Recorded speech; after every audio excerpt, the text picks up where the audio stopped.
Bom dia, pessoal do Marbook Club. Novo domingo, novo vídeo sobre resenha de um livro. Você sabe que nós somos aqui uma comunidade que visa você ser a sua melhor versão. Leitura e hábitos para você ser 1% melhor a cada dia e se preparar para esse futuro louco aí que nos espera. Então, hoje a gente vai ver um conto de Guimarães Rosa, o autor dessa grande obra aqui, né, o Sertão Veredas, né, que é maravilhoso, muito bem escrito, um cara com uma linguagem muito particular, muito pessoal, e o conto se chama A Terceira Margem do Rio. Um conto curtinho, mas muito profundo. Vamos lá? Bem, se você ainda não curte a gente, ainda não segue a gente nas redes sociais, é aqui no YouTube. Por favor, faça agora, dá uma curtida, se inscreva, porque isso não custa nada para você e é muito importante para a gente aqui, para as nossas métricas, para o algoritmo. Você sabe muito bem. A gente fez uma apresentaçãozinha aqui para você, então vamos passar enquanto a gente explica, né, sobre esse conto maravilhoso.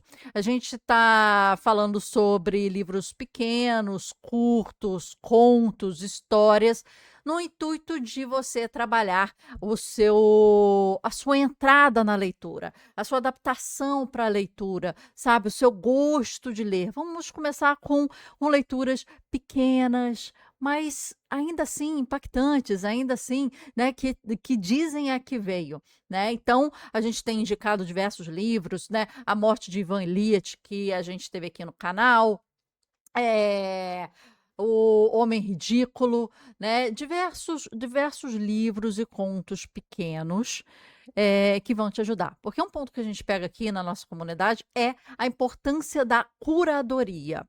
E para isso a gente tem uma série aqui no nosso canal que se chama o seguinte: os melhores livros por. Então a gente pega pessoas de impacto na sua área de trabalho, não famosa não, impactante, resultado, né? Performance, entrega, né? Mudança do outro, mudança do ecossistema, né? Muitas vezes, muitas dessas pessoas elas não são famosas, mas elas trazem uma diferença para o mercado muito grande. Então, o que essas pessoas estão lendo? Onde essas pessoas estão comendo, né? Quais são as fontes dessas pessoas? Então, a gente pega pessoas, empresários, artistas, né? Brasileiros, mas também internacionais, também grandes escritores famosos, para você entender quais são os top 5 a 10 livros dessas pessoas. E a gente está criando uma série, tanto no Instagram quanto aqui no YouTube, sobre isso, né? Melhores livros por. E a gente traz grandes personalidades. Então, vale a pena você checar isso também.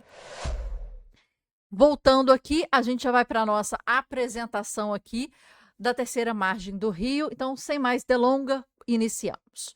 O espaço do entre, filosofia, o absurdo e o silêncio da Terceira Margem do Rio, de Guimarães Rosa, né? Eu gosto sempre de falar, minha gente, de fazer como é que diz? Uma introdução aí, né, ao autor, né? Porque é muito importante, né, a gente entender quem foi que escreveu, né? E a gente vai começar aí. Então, esse conto do Guimarães Rosa, vamos voltar aqui só para isso, só para a gente começar a apresentação. Ele não é apenas, né, uma narrativa, ele é considerada por muitos críticos uma obra muito densa, uma obra filosófica, né?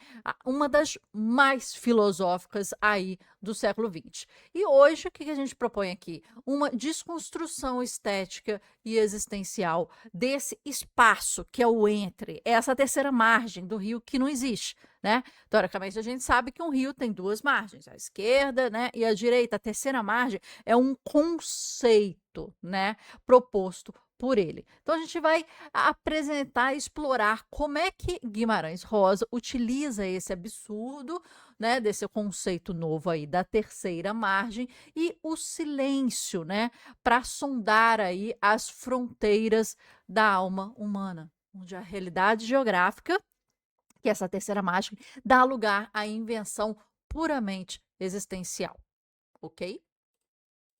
Vamos lá. Então, essa é a arquitetura da linguagem do Rosa, que ele é maravilhoso e ele faz como ninguém. Não é que ninguém faça assim, né? Mas assim, ele tem uma autoralidade muito legal do jeito que ele escreve, da forma que ele coloca, né?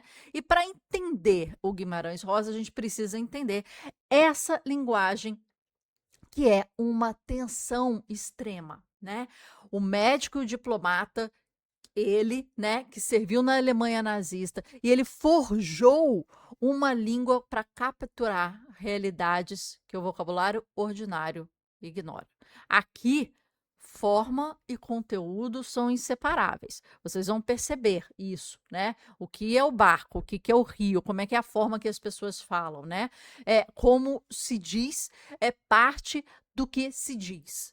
O como é muito importante, tanto quanto o que se expressa, né? E através desses neologismos, arcaísmos e uma sonoridade quase que poética da escrita dele, ele estica a língua até as suas bordas. Então, lembra-se da frase famosa, né? As pessoas não morrem, elas ficam encantadas. A morte não é um fim, é uma transformação. Uma curiosidade, o Guimarães Rosa, ele foi muitas vezes, as pessoas tentaram colocar ele na Academia Brasileira de Letras e ele recusava. Quando ele aceitou, ele faleceu 3 dias depois. E em seu discurso na academia, né, ele fala essa grande frase que a gente falou agora: as pessoas não morrem, elas ficam encantadas, né? E depois de 3 dias ele faleceu, já trazendo aí o conceito dessa desse entendimento do que é essa ruptura, né? Então, o que que a gente vê aqui? Ele não apenas descrevia o sertão, ele forjava uma nova língua para capturar realidades que o vocabulário ordinário não alcançava. Médico, diplomata, que recolhia o léxico arcaico a cavalo. Ele ia a cavalo fazendo os atendimentos médicos em outras cidades. Ele construiu uma obra onde a forma é o próprio conteúdo. O modo como se diz é parte inseparável do que se diz, do conteúdo. Então, uma tensão extrema. A língua é esticada até as próprias bordas para revelar o inexprimível. Neologismos e arcadismos, a fusão do coloquial do interior com a sintaxe de altíssima complexidade. Então, ele trabalha muito bem essa questão dos extremos. E a sonoridade como semântica, a repetição e o ritmo operam também onde o sentido direto falha. Então, vamos lá. Ok. Deixa eu só ajeitar aqui para você, tirar um pedacinho aqui de cima. Aqui certinho para a gente ficar muito bonitinha. Então, vamos lá. A gente vai começar a entender aí o que aconteceu nessa história. A história, ela nasce de uma premissa, né, brutalmente simples. Um pai completamente ordeiro, completamente, né, certinho, sem nada de anormal na sua biografia, uma biografia plana, né, toma uma decisão inexplicável, né, sem justificativa, sem o porquê, né? Que poderia ser compreensível ou não, mas ele não dá o porquê. Ele encomenda uma canoa de pau, de vinhático, madeira feita para durar décadas e décadas e décadas, sob medida para um único remador. Sem provisões, sem recomendações, sem destino, ele parte, sem falar nada. O conto, ele abandona o realismo que existe. Vamos supor, um pai de família vai embora e ele vai falar, teoricamente, normalmente, um tchau, tô indo ali, tô indo trabalhar, vou fazer uma viagem, né? E nesse caso, né, esse conto abandona esse realismo e afunda na parábola no momento em que o pai escolhe não ir para outra margem, não ir para um outro lugar, não ir em destino de nada, mas pairar, ficar e viver no limbo. Essa é a grande coisa desse conto, né? É um não lugar, a ausência e a presença. Então, ele permanece no meio. E esse meio, né, é tido como a terceira margem do rio. Não é a esquerda, não é a direita, é o meio, onde ele vai e fica, né? Ele fica ali. Então, a história nasce de uma premissa brutalmente simples. O pai, né, ele sai numa canoa de pau. O conto deixa de ser realista e afunda em parábola. Ele não vai para a outra margem, ele vai para o meio. E acabou, né? Então, a medida exclusivamente para caber um único remador. Não há espaço para a companhia, há espaço só para ele, né? Então, ele coloca o chapéu, não leva provisões, sem matula e não deixa recomendações e parte. Não só não deixa recomendações, mas ele não fala nada, ele somente parte. Então, o silêncio também é forma, também é conteúdo, né? E aí que está o importante. A gente vai entrar nessa questão do silêncio. Então, nesse arco narrativo que vai se formando nessa história aqui, o pai tem a família, tem os filhos e tudo, e ele vai para o meio do rio, né? O silêncio é uma ferramenta de comunicação absoluta. O silêncio se torna ali uma linguagem, né? O mutismo, muto, de ficar mudo, né? Inicial do pai, a maldição materna, né? É uma progressão da língua coloquial. A mãe, o que, que ela fala, né? Você vai, ou você fique, você nunca volte. Então, quando ela vê o homem saindo, né, ela fala que. E essa progressão, aqui está escrito errado, mas essa progressão de como é escrito no conto, ela mostra já um distanciamento e a evolução desse distanciamento. Ela fala, você vai, quer dizer, tem uma proximidade, né? Tem uma fala muito coloquial, muito próxima, né? E que você está falando, você vai, aí depois ela coloca você fique, então ela coloca o ó, então ela vai adicionando ali uma carga que vai distanciando eles, né? Pelas regras padrões da fala. Então, você vai, né? Você vai, você fique, você nunca volte. Então, se, típico de mineiro, né? Se, você e você. Então, você vai crescendo ali a distância formal que existe entre eles, e isso já vai mostrar como é que vai ser o arco dessa história, como é que essa distância, né, já vai se dar, entendeu? Então, toda a complexidade dessa vida humana é reduzida ao fim a isso, né? Ao que significa o rio, né? O que é o rio? Então, o pai sai, sem dizer palavras, a mãe amaldiçoa, já trazendo essa distância no seu vocabulário, se, você e você, e o pai recusa o diálogo, o silêncio não é a ausência de sentido, é a única forma de sentido, né? Não dizer nada torna-se a comunicação absoluta aqui nesse início, e, no final, a gente tem a redução ao essencial, né? O colapso de toda a narrativa, em que a única palavra final que carrega o peso de tudo, o que não pôde ser dito, é o rio. E o conto termina nessa palavra. Mas aqui só para explicar como é que ele vai evoluindo, esse arco evolutivo da narrativa. E isso aqui, ele é muito importante, né? Ele é muito importante para a gente entender aqui o que é que vai acontecendo aqui. E você vê que aqui há um pequeno platô, porque as pessoas ficam assim, né? No início, a novidade. No início, as pessoas estão tentando entender, né, o que é que está acontecendo, né? Jornalistas, estudiosos, a família. O que é que esse homem está na terceira margem do rio, ali no meio, pairando, no limbo, né? Sem falar nada. Então, é uma coisa, as pessoas têm interesse, é a novidade do momento. O que está acontecendo com esse homem lá? Brigou? Não brigou?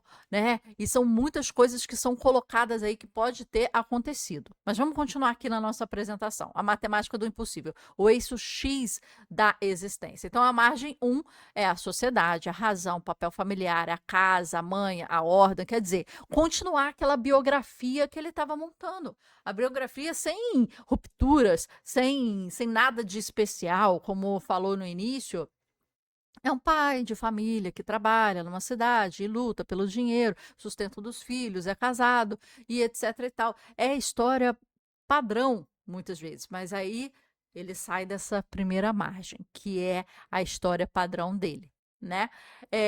A segunda margem é o eixo X, é o vetor ortogonal. A terceira margem é a ausência presença, é o espaço do entre. O que existe ali? O pai, ele está presente nesse meio desse rio, né? Ele está presente ali, mas ele está ausente. Ele está ausente de casa, das suas obrigações, das suas responsabilidades, mas ele está presente ali. Mas ele não fala, ele dá um silêncio, ele não é responsivo. É uma presença-ausência. E é uma ausência presente. Entende?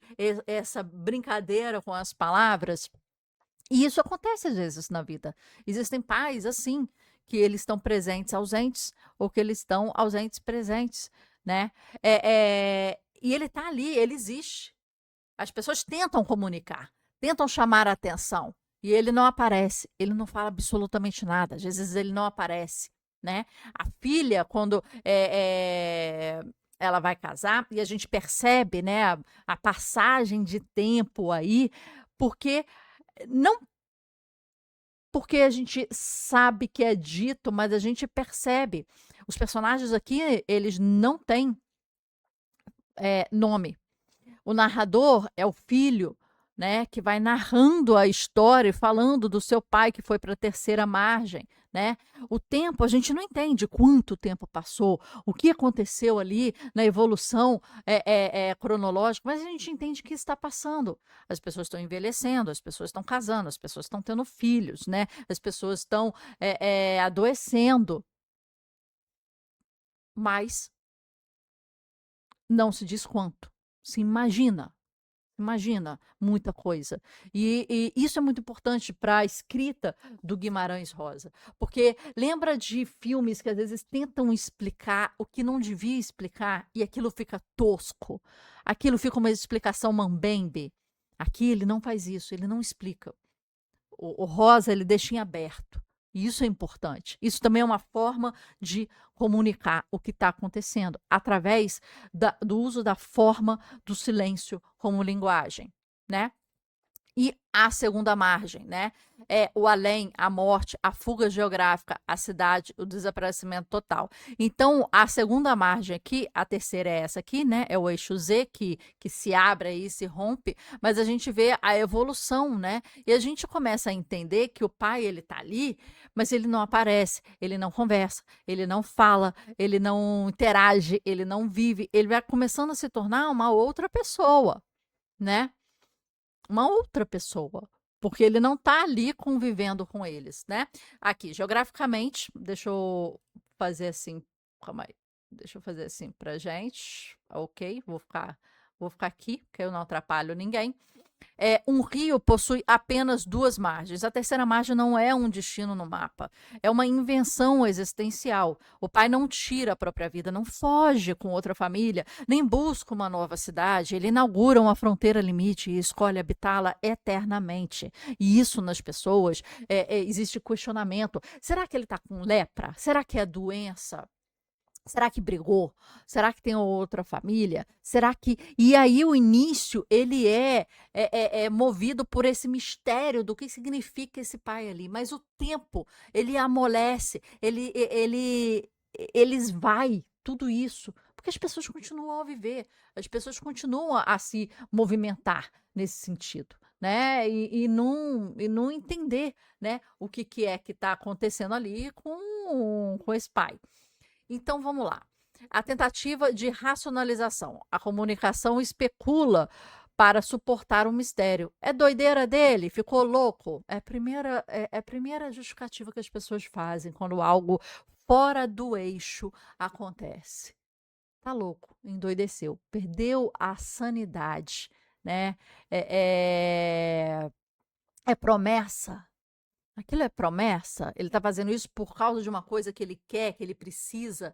É lepra, é doença? Então, quer dizer, como é que eu vou justificar isso para mim? Como é que eu vou justificar isso para a sociedade? Né? Eu tenho que ter um porquê, e quando não se tem um porquê, a gente não consegue se entender nisso, né?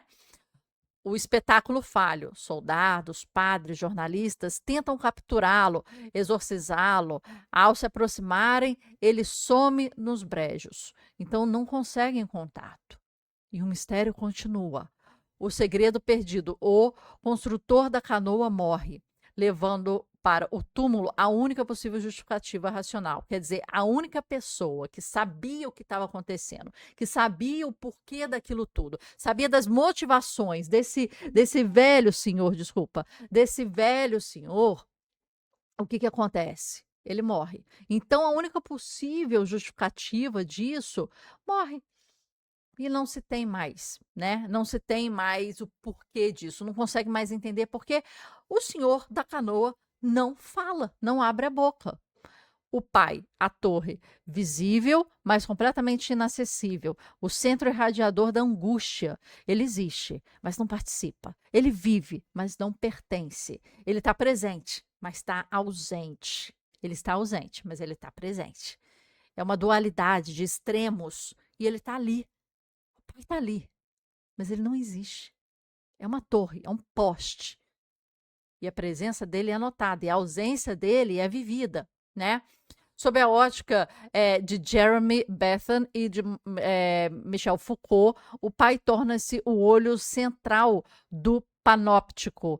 Sem emitir uma ordem ou um som, ele vigia, ele molda, ele aprisiona as vidas na margem através da sua onipresença silenciosa. Então, tudo se dá ali, ao redor daquele homem que existe e não existe, né? Que está ali e que não está ali. Então, essa órbita, né? O centro de gravidade é o pai, né? Imóvel no fluxo do rio, ele está ali. E tudo começa a orbitar através disso, né? Tudo começa a orbitar através disso. A bolinha aqui é melhor, né, gente? Para visualização. Então, trajetórias de escape. A mãe. O que acontece com aquela família? Todos começam a voltar a viver. Alguém morre, você fica naquele luto por muito tempo, né? E depois você volta a viver, né? Com a dor, com aquele sentimento dentro, nunca esquecendo, etc. E o que acontece com muitos personagens dessa história, a mãe e os irmãos, né? Fora o narrador aí, é que eles seguem a vida. Aquela torre tá lá, aquele senhor tá lá. Ele não quer nada com nada, já tentamos, já, né? Então, bora lá viver essa vida. A mãe reorganiza a fazenda, chama o tio, contrata professores, envelhece e vai morar com a filha. Então, ela sai da órbita aqui do rio, né? Da canoa que está ali. Os irmãos, a irmã veste branco, mostra o bebê da barranca e não tem respostas. Quer dizer, as pessoas estão tentando interagir com aquele velho senhor. A irmã do narrador, ela casa, ela vai de vestido branco, ela vai levando o filho, né? Como se fosse aí como é que fala? O Rei Leão. Ela mostra, olha, tá aqui, o meu filho, olha meu filho, pai, olha meu filho. E o pai ignora. Então, eles tentam trazer a família para aquela órbita que está ali no meio do rio e não conseguem. E parte para a cidade. O irmão também segue o seu rumo. Então, mãe, irmã, irmão seguem seu rumo. E aí, o que acontece? O filho, que é o narrador, esse que está nos contando essa história maravilhosa, tá aqui, ó, desse lado aqui. Ele continua paralisado, gravitando nessa órbita, né? Ao largo aí do pai, né? Então, ele deixa rapadura, bananas e pedras no barco diariamente. Ele alimenta o pai. Porque essa é uma pergunta, mas quem está alimentando? Porque aqui, lá em cima do barco, ele não deve plantar nada. Quem está sustentando a vida daquilo ali? Quem está sustentando aquilo ali, na verdade, é o filho. Aí a gente pensa, né? Tipo, quando a gente ouve, a gente pensa, tá, então vamos sustentar aquela vida, é o filho que dá. Tá. E se o filho parar, o pai vai morrer de sem comer, sem água, sem comida, e vai deixar seguir esse fluxo ainda quieto, ou o pai vai viver se ele for deixado à morte, né? A gente nunca sabe isso, né? Então, a assimilação psicológica justifica suas próprias virtudes, dizendo: foi o pai que um dia me ensinou a fazer assim. Uma mentira necessária para ancorar sua identidade. E esse filho, ele começa a se questionar, a se justificar, para tentar entender o que está acontecendo. E o que, que acontece? Ele cria uma própria prisão, porque todos os outros escapam a essa órbita. É como se a canoa fosse o Sol, é como se os outros fossem um planeta que ficassem orbitando. Só que o filho, ele não consegue sair dessa órbita, ele continua ali, preso, como se fosse amarrado àquele Sol e ele está só gravitacionando. Então, ele é incapaz de afastar para viver, mas incapaz de se aproximar da água. Então, a gente não consegue chegar tão próximo do sol, senão a gente se queima. Mas a gente também não consegue se distanciar, porque a gente não consegue entender a nossa vida sem isso, né? A gente já não consegue viver sem isso. E isso é interessante a gente entender, né? Como é que começa a ser a modulação daquele rio com aquele filho que começa a ser um, como é que fala? Ele começa a ser um prisioneiro daquilo, né? Ele começa a ser completamente um prisioneiro do que significa aquilo. E é justo? É justo isso? O que esse pai está fazendo? A gente não consegue nem entender o porquê. A gente não consegue justificar aquilo. E está aí um mistério. Está aí a angústia. Essa órbita da angústia. Isso acontece em muitas famílias em que algo acontece que desestabelece e você tenta justificar. É lepra, é doideira, é promessa, é isso, é aquilo, mas não tem. A gente não consegue a justificativa. Isso é cruel, né? Isso é muito cruel. Então, aqui, o Rio de Guimarães Rosa não é cenário, ele é um personagem e um limite metafísico. Ele passa a não ser só, o pai vive no meio do rio. A terceira margem do rio, ela é um personagem e se torna um personagem principal, né? Ninguém se banha duas vezes no mesmo rio, de Heráclito, né? Tudo flui, o tempo envelhece o pai na canoa, embranquece os cabelos dos filhos e desintegra a família na margem. Então o tempo ele é percebido por todos. Se o filho já está velho, imagina o pai que está lá no meio do rio ainda, sem falar durante décadas com a sua família e com o seu filho. Nessa dialética de Hegel, a verdade não é o ser, o estático, e nem o nada, o vazio, e sim o devir, o vir a ser. O pai encarna o devir perpétuo. Ele é um movimento que nunca chega ao seu destino. E está ali, bem metaforicamente. Ele não chega a nenhuma outra margem. O destino não é questão ali. É o nada. É o limbo. A gente faz uma conexão muito forte, né? Porque se a gente vai lembrar de mitologia, a gente vai lembrar de diversas histórias, a canoa, ela é tida como um caminho para a morte, né? Em que você vai na canoa para, né, para as trevas ou para o caminho da morte, né? Então, ali, a identidade do pai que ele vai se formando, ele tá franzino, ele tá magro, ele tá, às vezes, desnutrido, ele virou outra pessoa. Ele virou muito mais uma pessoa de lá, do que a gente não conhece, do que uma pessoa de cá, passando décadas. Ele já está irreconhecível para o filho, para a sociedade, né, e para tudo. né? A repetição fonética, que Guimarães Rosa, não é redundância, é ritmo. A sonoridade capta o fluxo contínuo onde a semântica falha. O rio, rio, rio, rio, rio, rio, rio, rio, rio, rio. É isso. É esse movimento, né? Do rio, né? Então, o que que acontece? Aí acontece um pequeno rompimento, né? O filho, já velho, com o pai já velho, ele chega e ele fala, né?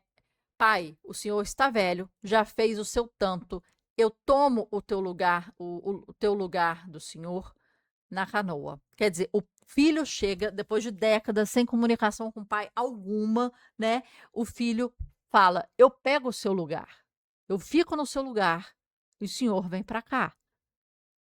Né? Já velho, consumido pelo reumatismo, um narrador grita para a escuridão da água, e é um ato de coragem máxima da narrativa. Aqui está o ápice, o clímax da narrativa, que foi se construindo até esse momento mais importante, a oferta de assumir o local do pai. O curso natural de muitos dos filhos, seguir os passos do pai, no trabalho, nas escolhas, né, na postura da vida. E ele está ali, ele oferece. Eu ocupo o seu lugar. O que você estiver fazendo aí, mesmo que eu entenda ou que eu não entenda, eu ocupo isso. E o pai meio que aceita. Ele vai saindo, ele vai aparecendo. E quando isso acontece, há uma ruptura. Tá vendo aqui nessa apresentação? Há uma ruptura. Por quê? O pavor acontece. O filho que já não reconhece o pai, o filho que já não ouve do pai durante décadas, o filho que já não se entende sem a presença da ausência daquele pai, ele se apavora.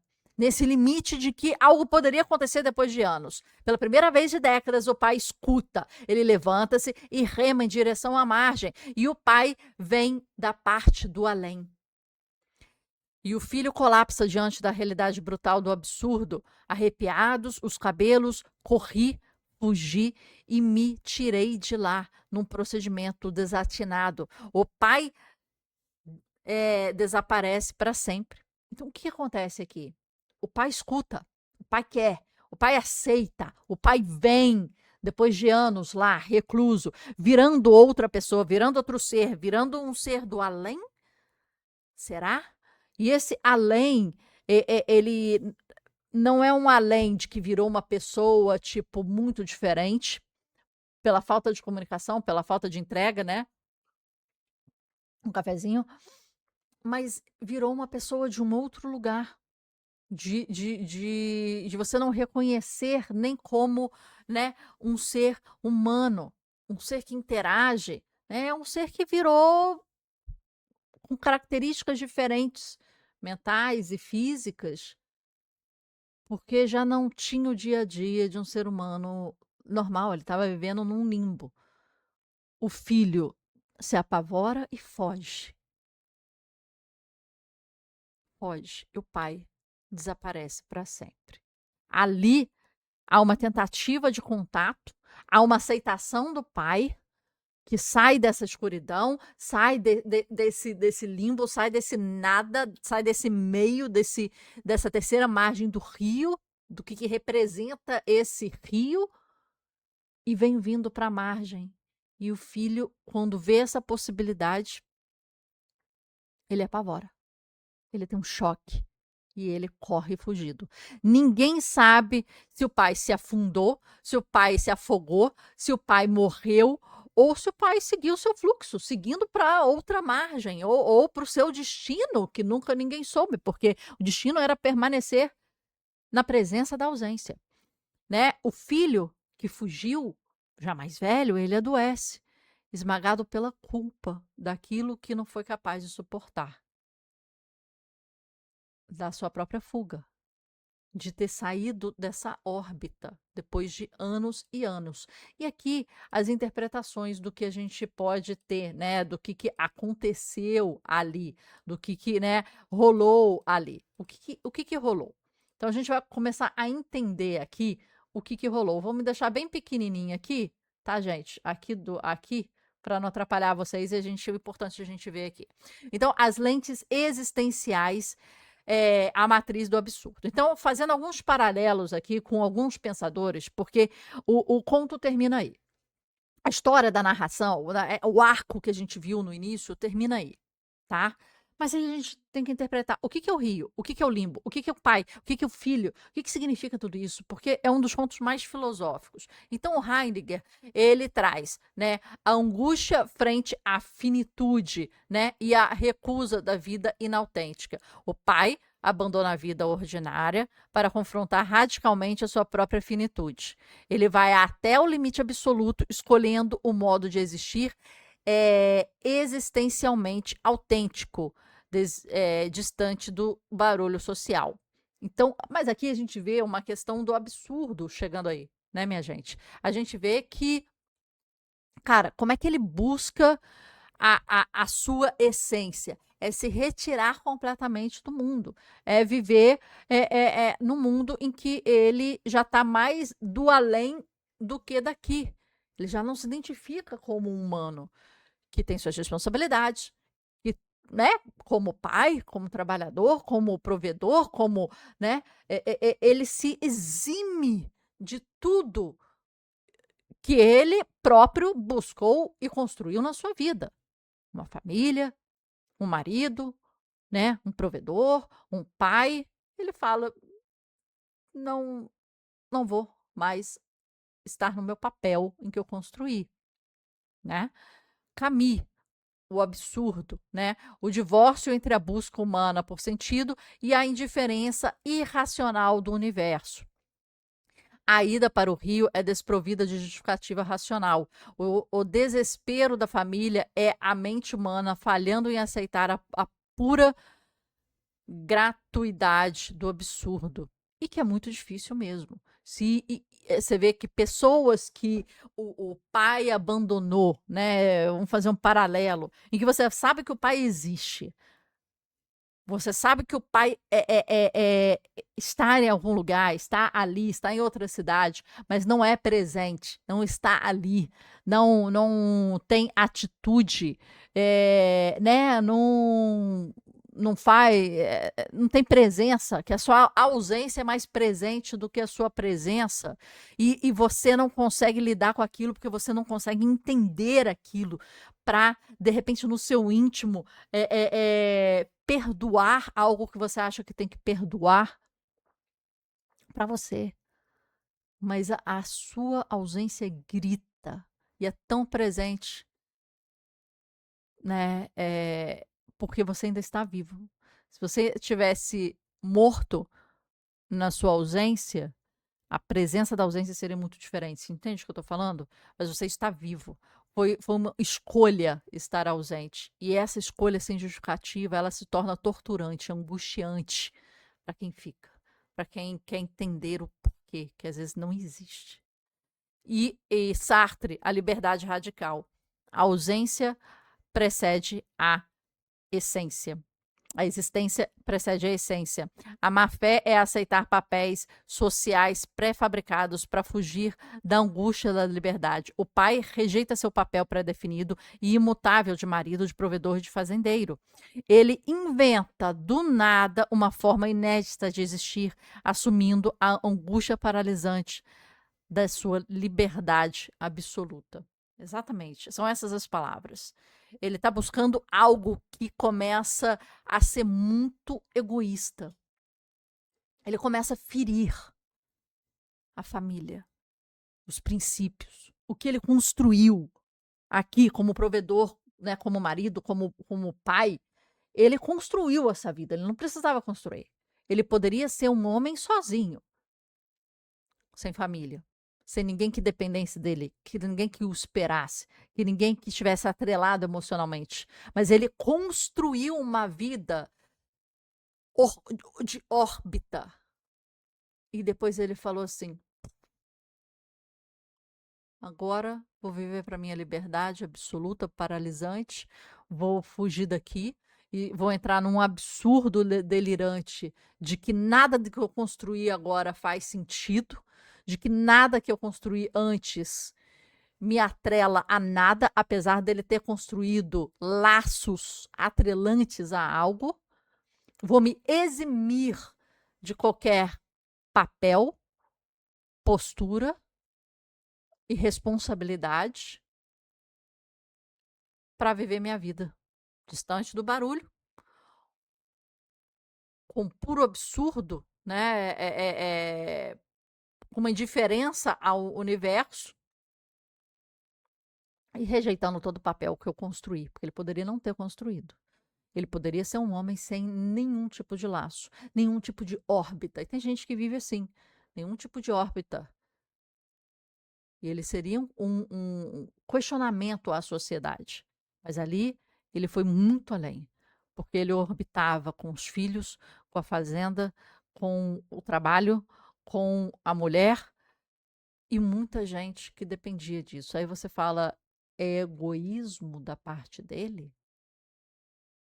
É angustiante da parte dele? É irresponsável da parte dele? Ele ter construído para falar assim: agora, ó, vai orbitar em outro lugar. Eu virei o sol de vocês, agora eu não vou mais iluminar. Você vê que o barco, ele tem a treva ali dentro, ele tem escuridão ali dentro, ele tem de definhamento, né, ali dentro. Agora vamos entender aqui, e voltar aqui ao meu tamanho natural aqui, o que que acontece? Vou ler aqui para vocês que está pequenininho. O filho, já no limiar da sua própria morte, incapaz de ter assumido o lugar em vida, clama por ele no fim. Pede que o seu corpo seja depositado em uma canoinha, deixado para descer o rio abaixo. O conto termina com uma sobriedade devastadora. A única palavra encerra a busca de uma vida inteira. A resposta que a linguagem não ousou dar em frases. O rio. O silêncio absoluto. A síntese final do espaço do entre. O rio. E aí o conto termina. Ele é muito profundo e muito angustiante porque não há resposta.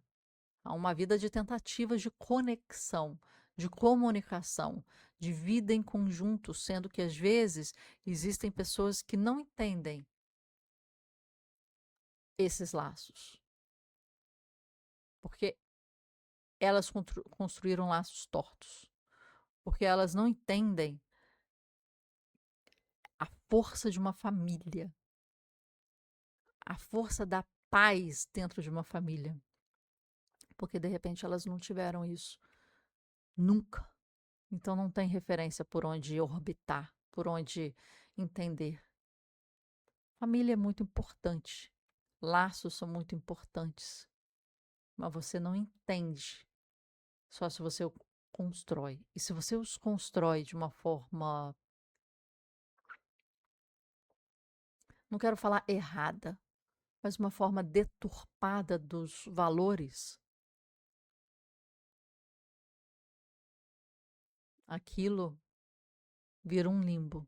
Aquilo não vira a essência, aquele sol que irradiava e emanava na família, nos filhos, nos empregados, né, no mercado, no bairro, na vizinhança e etc., não emana mais.